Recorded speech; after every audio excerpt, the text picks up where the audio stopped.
Hi guys, I'm Eileen.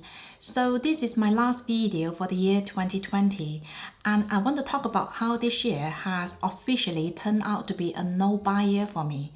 Yes, you've heard it right. I've not actually bought anything designer or luxury this year. And I want to share my experience of not buying anything for the entire year. Now, just a little disclaimer, I'm filming this on the 20th of December, so I might buy a thing or two on Boxing Day, but I think it's fairly unlikely. In case I do, I'll make sure to keep you updated.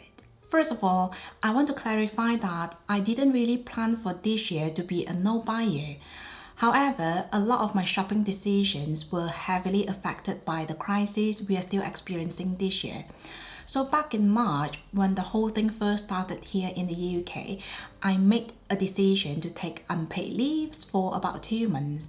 So naturally, I wanted to cut down on discretionary spending and I started being a lot more intentional than usual. Now you guys know I'm quite a mindful spender anyway, so really it's not too drastic of a change for me. I just recognized that at that point there were a lot of uncertainties, so the best thing to do was to prepare for a possibly longer lasting crisis. And that means keeping as much cash as possible and reducing unnecessary spending to an absolute minimum.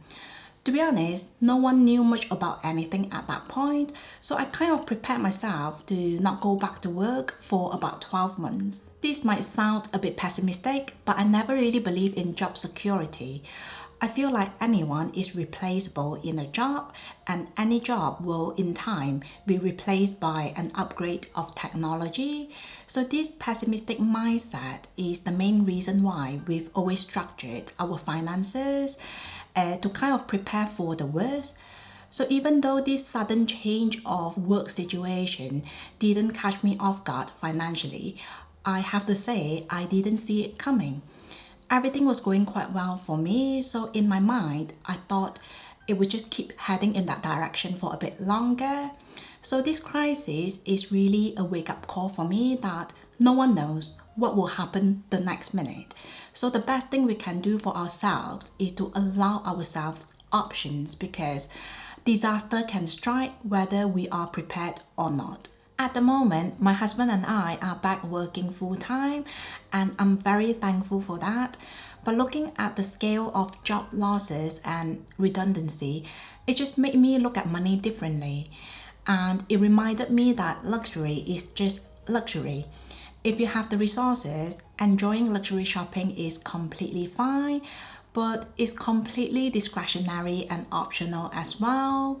For me, I've always prioritized investing over shopping anyway, but this year we've invested a lot more heavily. The way I see it, I've put my money to better use, so I never see shopping less as missing out or depriving myself. In fact, I'm very grateful that we made that decision during the market downturn because everything was basically on sale. So since March, my desire to acquire the next luxury handbag or diamond necklace has faded quite a bit. I still have a luxury wishlist, which I update now and again, and I enjoy browsing and doing research on the items I'm interested in. But generally, it's taking me a lot longer to decide on anything now. For example, back in May, I really wanted to add another pair of espadrilles to my luxury shoe collection. I've been really enjoying my Chanel espadrilles. They are really expensive, but I think they look very flattering. So I was quite set on getting either the Gucci espadrilles or the YSL ones. But then I started thinking to myself, I don't actually get to wear my Chanel espadrilles that much because of the weather in the UK. So do I really need another pair? And before you know it, the weather got colder and I thought maybe next year. Now, I have to say, a lot of my shopping decisions were heavily influenced by the fact that there's not been a lot of social activities this year. I mainly go to work and come home. We've not gone shopping for a while just because I don't feel comfortable joining the crowd just yet. On the weekends, we try to do our morning walks, but that's about it. So I just don't think a quiet lifestyle like this requires too much fancy clothing or expensive jewelry. In fact, during this period of social isolation, it really gave me the chance to reflect on life priorities. For about 2 months, I spent a lot of time with my little boy because he didn't have to go to school and I didn't have to go to work. So we did a lot of baking, painting, camping in the garden, and so much more. There was no going out, shopping, or going to the movies, but it just reminded me that a simple life can be very rewarding as well. Now, I'm not saying that I'm going to sell everything and move into a cave, but I think this crisis confirms the fact that there's really no place for excessiveness when it comes to luxury shopping. I also want to acknowledge the fact that I already have a curated luxury collection. It's not a massive wardrobe, but I think it's fairly all-rounded and versatile. So this has made the no-buy challenge a lot easier to do. I mean, when you already own most of your wishlist items, buying more is really just a bonus. For example, I had always wanted the Hermes Birkin 25, and because I already have the Birkin in my favorite combination, which is black and gold, getting offered another Birkin is just really cherry on the cake. So I think if you are fairly new on your luxury journey, the temptation might be a lot harder to resist. There's also something else I want to bring up about my no-buy year. So some weeks ago, someone messaged me saying I don't buy anything luxury anymore, and I'm also speaking as if I'm completely anti-luxury. To be honest, I was quite shocked, not necessarily at the comment, but the perception that someone would have to keep buying and posting designer hauls or unboxing videos in order to be qualified to run a luxury channel. First of all, when I created this channel, I really didn't think anyone would want to watch my videos. I remember saying to my husband that I would be so happy to even have 500 subscribers during the first 3 months of this channel. And to my pleasant surprise, this channel welcomed 3,000 amazing people during that time. So from the bottom of my heart, thank you so much. Anyway, even at the start of my journey, it was never really my intention to promote excessive buying and endless shopping. I've always wanted to create more relatable content for people who, like me, have to prioritize life responsibilities and budgeting.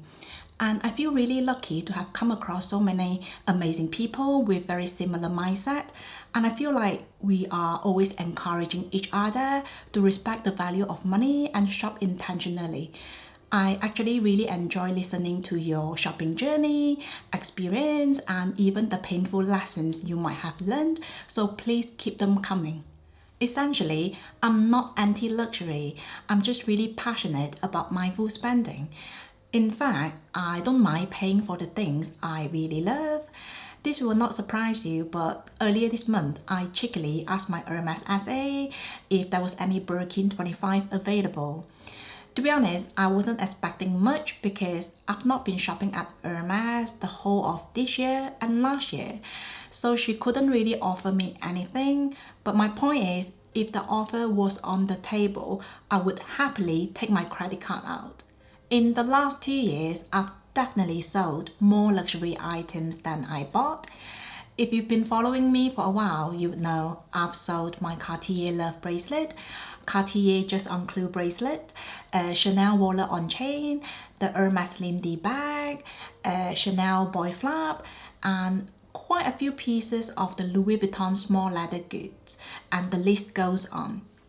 The thing is, most of the times I actually make a loss when I sell my pieces, but it just feels really empowering to know that I don't have to cling on to the beautiful things which are mainly for display. Also, I've used most of the money I made from my sales for investing, and it feels amazing. In fact, it almost feels like I've reversed my shopping mistakes by putting my money to work for me. Now, I sell most of the pieces myself, and although everyone I've come across have been really nice and sweet, the selling process itself can be very stressful and time consuming.